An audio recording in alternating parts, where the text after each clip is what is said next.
I'm Patrick Nevins from Hogan Lovells, and I'm here at the Flame Conference with Mike Stice from Chesapeake Energy, who just gave a presentation and was part of a panel on the U.S. market and spoke about the developments in shale gas and some of the current challenges.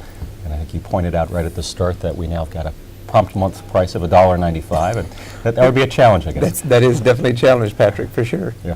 And how is, another point you made was the importance of sort of adapting or die. Right. And so how do producers like Chesapeake, who've had such wonderful success and been rewarded with these low gas prices, how do you adapt to that? Yeah, I think that was I took that out of the playbook of Mr. Judish of yesterday when he, with RWE, contemplated that if in the European gas context, if the market players who are currently losing millions and millions on the difference between oil indexation sales and oil indexation purchases, if they don't adapt the market, they will die.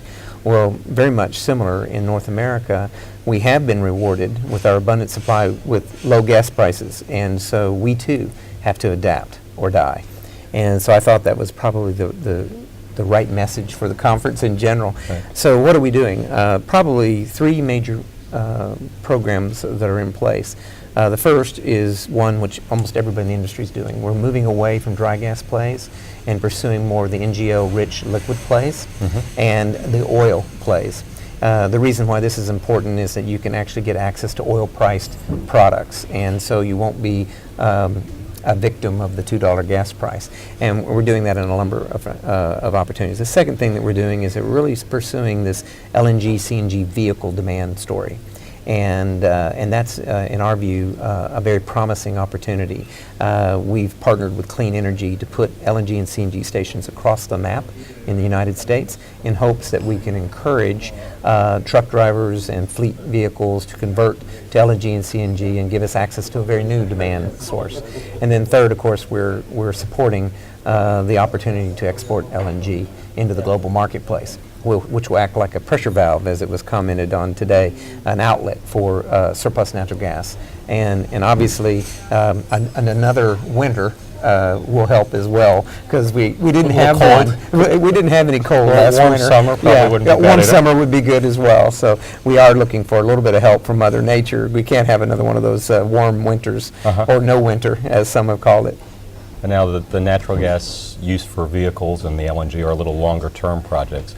How much are we expected to see? Will the gas production start to flatten out, or will the switch to wet gas keep the production going? Well, you know, it's interesting. You saw today's presentation where two parties said that they thought that the natural gas vehicle conversion could only contribute roughly a BCF a day of demand. I'm actually more encouraged than that. I think that could be a 3 BCF a day potential, and that's because I believe that we can make this accessible and affordable without subsidy, and so it's really important to see what the potential there exists. But then to your point, we will see, as you leave the gas-rich reservoirs, which have high initial production rates, and you go to the liquid-rich reservoirs with low gas-to-oil ratios, you will see a decline in overall supply. And so you're already seeing that trend and shift. And so there will be a correction associated with today's divergent gas and oil BTU equivalent prices. You see it in the forward market today, the oil price is already backwardated, and the gas prices in contango. So you're going to see a closure. My own view is that it'll happen quicker than people think, but there's no question that we have an oversupplied market in 2012, and we'll likely need to see the winter of 2012-2013 before we'll see any relief. And then I think you'll get normalized prices in 5 years. And then for that oversupplied market, we need the more demand. And you know, we've both been here for several days, and the thing we keep hearing about America is exports. Right. And you said Chesapeake is a supporter and a believer, I guess. And you bet. That's going to happen. You bet. We're very excited about Cheniere's announcements this week, getting final FERC approval.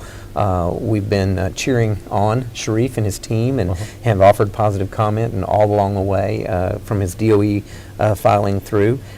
We think it's an important part to embrace the global marketplace for natural gas. With that said, I think there are equally important initiatives within the boundaries of the United States to enhance natural gas demand.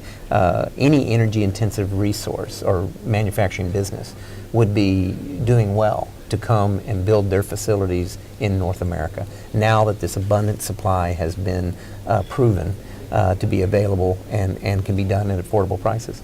And we're two Americans sitting here at the European Gas Conference, but it's got to be good for America, right? It is a good thing for America, no question about it. They should feel encouraged by that. Well, thank you very much, Mike. And Thank you, appreciate Patrick. it. Appreciate Great the job in opportunity. your presentation. You bet. Take care. All right.